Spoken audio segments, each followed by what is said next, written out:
তো রোহিতদা যে video upload করেছিল এখান থেকে, এক ভাই আমার কাছে হাসনাবাদ থেকে এসেছিল, এখনো মাছ দেখছে, ওর কিছু মাছ নেওয়া হয়ে গেছে।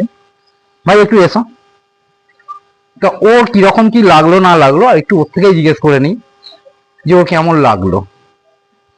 বলো, তুমি কোথা থেকে এসছো? দাদা আমার বাড়ি বসিরহাট হাসনাবাদ। আচ্ছা, ঠিক আছে, ওখান থেকে দাদার ভিডিও দেখেছি, ফার্মেও এসেছি, এখান থেকে মাছ নিয়েছি, আরো মাছ দেখছি, যেটা পছন্দ হবে সেটা নিয়ে যাবো। তো দাদার ব্যবহার খুবই ভালো লেগেছে। না তুমি যে বললে যে আমি প্রথম থেকে স্টার্টিং করবো, দাদা তুমি যে প্রশ্নগুলো করেছিল প্রশ্নের উত্তর পেয়েছো? হ্যাঁ, সব তুমি কি আমাকে সব বুঝিয়ে প্রশ্নের দিয়েছে। উত্তর পেয়ে তুমি খুশি? আবার এটাও বলেছে যদি পরে কোনো হেল্প লাগে অবশ্যই করবে। হ্যাঁ, সেটা তো আমি অবশ্যই দাদাকে- সকলকেই বলতে থাকি যে যদি কোনো হেল্পের প্রয়োজন হয়, আপনাকে যে মাছ নিতে হবে এরকম কোনো ব্যাপার না, আপনার হেল্পের প্রয়োজন থাকলে আমি অবশ্যই করবো, যতটুকু আমার সাধ্যের মধ্যে আছে আমি করার চেষ্টা করবো। আর আমি অত দূর থেকে এসেছি, দাদাদের অফারটা দিয়ে বলেছিল, সেটাও আমি পেয়েছি।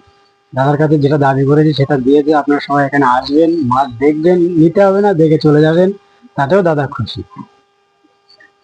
তো ভাই এসে খুব খুশি হয়েছে, আপনারাও আসুন, এসে দেখুন, দেখতে অসুবিধে নেই।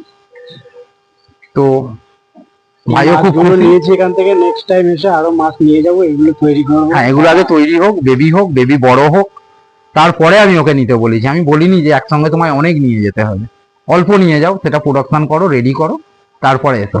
চলো ঠিক আছে, আবার দেখা হবে কোনোদিন। দাদার ভিডিও দেখ